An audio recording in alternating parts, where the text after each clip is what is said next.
السلام عليكم، كي دايرين؟ لاباس عليكم؟ كنتمنى تكونوا بخير وعلى خير وبصحه جيده ان شاء الله. اليوم غنشارك معكم حوته الفران. عندي حوته غسلتها قطعتها على هذا الشكل هذا، شويه ديال الملح، شويه ديال زيت البلديه، معدنوس والثومه والحامض، شويه ديال الابزار.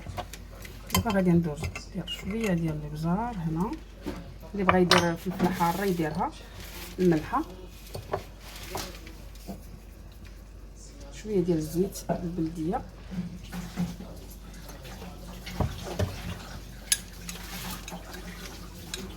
انا ما كندير لا تحميره لا خرقوم. دابا بسم الله ندير شويه ديال الثومه هنا، حيت الا درتي العطريه بزاف ما كيبقاش البنه ديال الحوت، تولي غير ديال العطريه.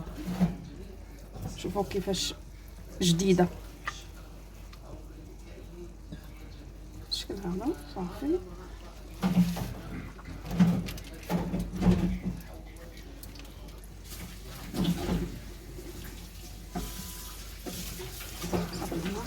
شويه ديال الحامض، ندير الحامض هنا،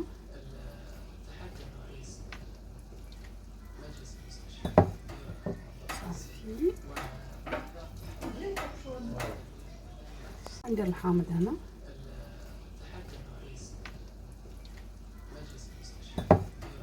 صافي البيض ديال الحوت اللي لقيته في الحوته تا هو غندير هنا شويه ديال القامه وغنديرها معاها شويه ديال الحامض. هي كتبغي الحامض بزاف، شويه ديال الزيت،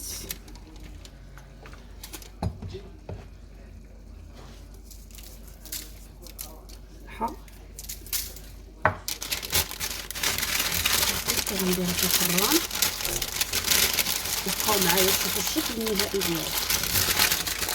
الحوته ملي خرجت من الفران درت عليها شويه ديال المطيشه، كتجي بحال هذا الشكل هذا، كتجي زوينه بزاف ونتمنىكم تجربوها. بسلام عليكم.